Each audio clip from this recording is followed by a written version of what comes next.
Welcome, बहुत स्वागत है आपका। आज मैं आपके सामने ईस्ट फेस होम लेकर आया हूँ। ये एक सब्सक्राइबर के रिक्वायरमेंट के अनुसार बिल्कुल वास्तु के अनुरूप बनाई गई है। इसमें जो इतनी सारी आप ये स्केचेज देख रहे हैं, ये इनकी जो है, मैं इनके वास्तु को मैंने 16 पग और 32 पग और 16 जोन में डिवाइड किया था। उसकी मैं इसकी भी बात बताऊँगा। ये पूर्व है, पश्चिम है, उत्तर है और यह दक्षिण है।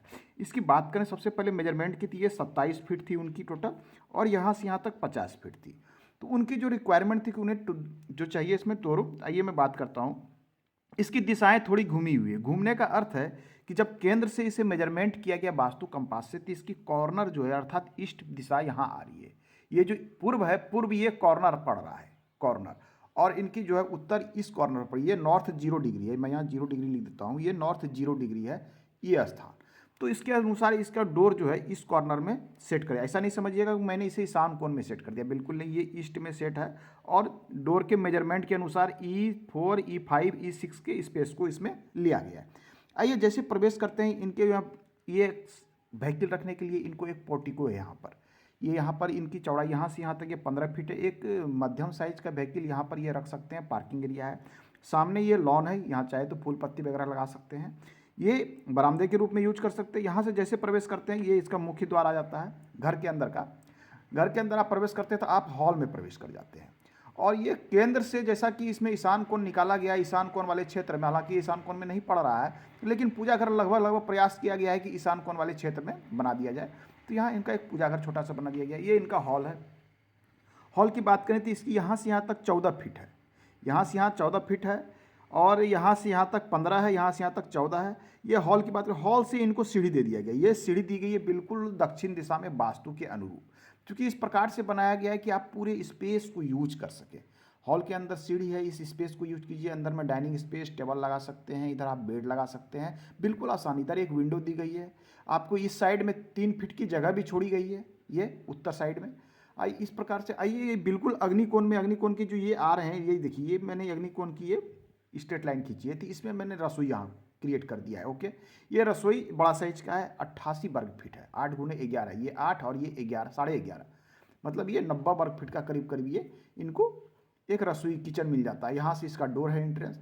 ये सीढ़ी घर है, इस प्रकार से अब चले जाएंगे। और यहाँ पर से सीढ़ी के यहाँ पर से नीचे से एक ये शौचालय बाथरूम इनको दिया गया है। ये इनका शौचालय, यहाँ पे एक कट रहेगा वेंटिलेशन के लिए, क्योंकि दक्षिण दिशा में कहीं भी कोई स्पेस नहीं छोड़ा गया है और होना भी नहीं चाहिए वास्तु के अनुरूप। आप छोड़ सकते हैं, लेकिन इनकी थी कि मुझे दक्षिण नहीं छोड़ना है, पश्चिम भी पूरे सटा के दे देना है। तो ये यहाँ पर आते हैं, इसमें 2 रूम आपको मिल जाते हैं। रूम की साइज करें तो 11.5 गुना 12, 11.5 गुना 12, 2 बेडरूम है, स्टैंडर्ड साइज के, बहुत बड़े नहीं है और छोटे भी नहीं, चूँकि 120 से बड़े रूम बड़े ही कहलाते हैं। तो 11.5 गुना 12 अर्थात ये लगभग 130 स्क्वायर फीट के, 140 के आसपास आएगा। तो 140 स्क्वायर फीट के आसपास में ये आपके 1 और 2 रूम मिल जाते हैं दोनों। ये इसका यहाँ से एंट्रेंस है, ये रूम मिल जाता है आपको। ये छोटा सा आपको यहाँ बालकोनी है, बालकोनी से अटैच्ड एक लेटरिन बाथरूम है, जो आप दोनों रूम वाले यूज कर सकते हैं। इस रूम से भी इसे यूज किया जा सकता है और इस रूम से भी यूज कर सकते हैं। पीछे में हमने यहाँ 3 फीट जगह छोड़ा है साफ सुथरी व्यवस्था के लिए, और थोड़ी वेंटिलेशन भी आवश्यक होती है। तो कुल मिला के देखें तो 50 गुने 27 में बहुत ही अच्छा है। आइए थोड़ी सी मैं इसकी वास्तु को आपको समझाने का प्रयास करता हूँ। क्योंकि इस दिशाएं जब भी आपकी घूमी हुई हो, अक्सर हमने देखा है कि लोग कहते हैं कि भाई बना दीजिए मुझे, पूर्व है, पश्चिम है, ईस्ट फेसिंग है, वेस्ट फेसिंग है, नॉर्थ फेसिंग है। लेकिन मैं वास्तविक रूप से जब उन्हें कहता हूं कि आप एक कंपास लोड कीजिए, अपने मोबाइल में लोड कीजिए, या फिर आप कंपास मार्केट से भी ले सकते हैं, गूगल मैप से भी आप चेक करके देखेंगे वास्तविक रूप से आपकी घर की दिशाएँ क्या है। चूँकि आप वास्तु के अनुरूप बनाते हैं तो लोगों को पता नहीं होता, वो कहते हैं पूर्व इधर। ये साहब भी बोल रहे थे नहीं, पूर्व मेरा बिल्कुल सामने है, बिल्कुल सामने है, कोई समस्या नहीं है। मैंने कहा भाई नाप लीजिए आराम से, घर एक दिन में नहीं बनता है, आप इसमें लाखों खर्च कीजिएगा और थोड़ी सी गलती के कारण सारी चीज़ें मिसमैच हो जाए। तो जब उन्होंने नापा तो ये बहुत ज़्यादा वेरिएशन आ गया। कितनी आ गई? लगभग 30 डिग्री का वेरिएशन है। ये कॉर्नर पकड़ लिया, ये लगभग 30 डिग्री का वेरिएशन ईस्ट में आ गई। ठीक उसी प्रकार से नॉर्थ की ये मेजरमेंट सीधा हो रहा था, लेकिन यहाँ से 30 डिग्री मूवमेंट हो गई। तो लोगों को पता नहीं चलता। होता क्या है कि लोग जब सुबह उठते हैं तो उन्हें लगता है कि सूर्य तो सामने है, तो लोग तो उठते हैं 7-8 बजे, और सूर्य का उदय तो 5:30-6 में हो जाता है। तो सूर्य का उदय यहाँ हो रहा था, उन्हें लग रहा था कि मैं तो रोज़ देख रहा हूँ पूर्व दिशा तो ये है। तो इस प्रकार से छोटी छोटी कन्फ्यूजन होती है, लोगों को पता नहीं होता है। तो आप मेजरमेंट को प्राथमिकता दें। सबसे पहले कंपास लेके अपने प्लॉट के केंद्र पर चले जाएं। जो भी आपका प्लॉट हो उसके केंद्र पर जाएं, अपने कंपास को रखें। कोई बात नहीं, कंपास खरीदने का आवश्यकता नहीं है, मोबाइल में बहुत सारे ऐप हैं, या गूगल मैप को यूज कीजिए। केंद्र पर जाइए और आपके जिधर भी रोड है उस साइड आप बिल्कुल स्ट्रेट मोबाइल को रख के आप केंद्र में खड़े हो जाइए। अब आप मैप पर ऑन करके उसमें आप देखिए कि 0 डिग्री से कितना वेरिएशन नॉर्थ हो रहा है। नॉर्थ साउथ उसमें सुई बताती है।